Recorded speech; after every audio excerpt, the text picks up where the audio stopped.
జీలుగుమిల్లి మండలంలోని ఏజెన్సీ ప్రాంతాల తుఫాను ప్రభావంతో ఎడతెరిపి లేని వర్షాలు కురవడంతో ప్రజలు అనేక ఇబ్బందులకు గురవుతున్నారు. పలు ప్రాంతాల్లో పంటలు పూర్తిగా నీట మునిగాయి. జీలుగుమిల్లి నుండి కామైపాలెం వెళ్లే రహదారి పూర్తిగా నీట మునిగింది. దీంతో ప్రజలు పలు గ్రామాలకు వెళ్లడానికి అనేక అవస్థలు పడ్డారు. ఈ సందర్భంగా పోలవరం ఎమ్మెల్యే చిర్రి బాలరాజు మాట్లాడుతూ భారీ వర్షాలు కురుస్తుండటంతో ప్రజలందరూ అప్రమత్తంగా ఉండాలని సూచించారు. సురక్షిత ప్రాంతాలలో నివాసం ఉండాలని ప్రజలకు సూచించారు. అధికారులు ఎప్పటికప్పుడు అప్రమత్తంగా ఉండి ప్రజలను సురక్షిత ప్రాంతాలకు తరలించాలని కోరారు. నియోజకవర్గంలోని ఎప్పటికప్పుడు పరిస్థితిని సమీక్షిస్తున్నామని ఆయన తెలిపారు.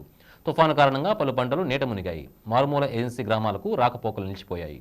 తుఫాను కారణంగా ప్రజలు అనేక ఇబ్బందులకు గురవుతున్నారు. తుఫాను ప్రభావంతో రైతులు ఆందోళన చెందుతున్నారు.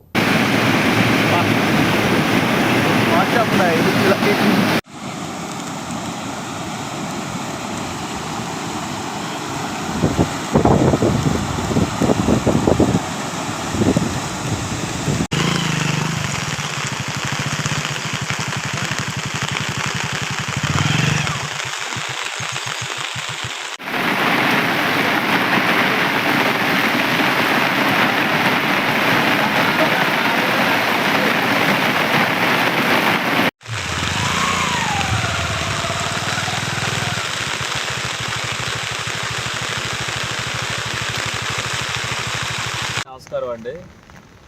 గత 2 రోజుల నుంచి కురుస్తున్నటువంటి భారీ వర్షాలకి పోలవరం కాన్స్టిట్యున్సీకి సంబంధించి వాగులు వంకలు అలాగే రోడ్ల మీద కూడా ఇలాగ కాలువలు భయంకరంగా వస్తున్నాయి. ప్రజలందరూ కూడా అప్రమత్తంగా ఉండి ప్రయాణాలన్నీ కూడా రద్దు చేయవలసిందిగా కోరుతున్నాం.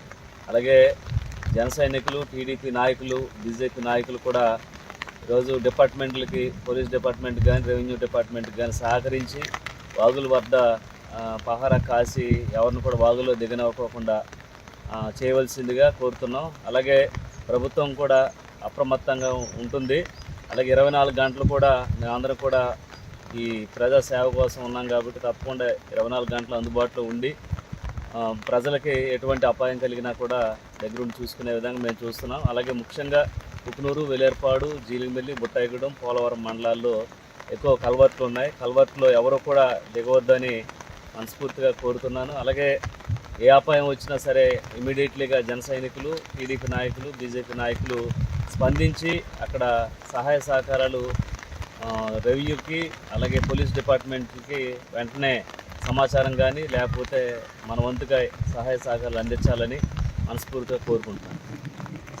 అలాగే ఈ వర్షాకాలంలో 3 రోజులు కూడా, ఈ తుఫాన్ 3 రోజులు కూడా చేపల వేటకు కానీ, అలాగే శిథిలావస్థలో ఉన్నటువంటి భవనాలు ఉండటం కానీ, అలాగే రోడ్ల మీదకి ప్రవహించేటువంటి వాగుల్లో కానీ దిగొద్దని మేము ప్రభుత్వం తరఫున ప్రతి ఒక్కరిని కూడా విన్నవించుకుంటున్నాం.